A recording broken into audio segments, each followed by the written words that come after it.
COVID-19 hospitalizations have been trending upward since the beginning of the month. That is according to CDC data.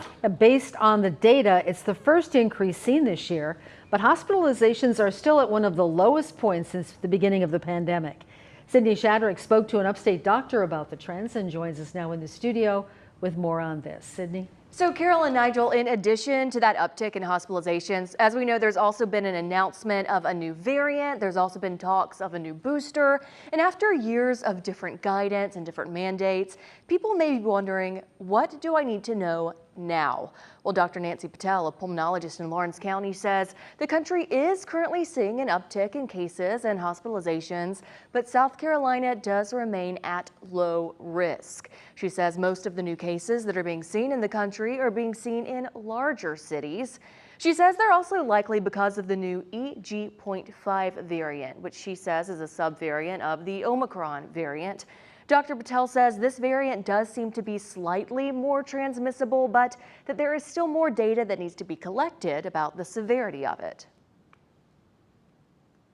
As far as clinical symptoms and how it may differ from other variants, not too much data out there just yet, but typical symptoms of fever, cough, fatigue, runny nose, headaches, etc. Very similar to what we've seen before, so something to keep in mind. And also there's not enough data to say that it's a little bit more severe as far as illness is concerned, but once again that we can probably figure out in the coming months and when we see a little bit more of the cases. As far as boosters go, Patel says make sure to speak with your providers about which vaccines or boosters are right for you and when you should get them.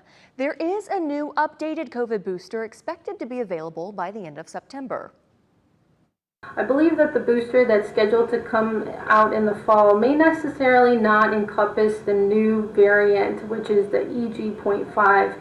It is, however, very similar to the other variants that have been in the community, and therefore you shouldn't see too much of a difference when it comes to immunity and having enough protection along with the new variant that's on the rise.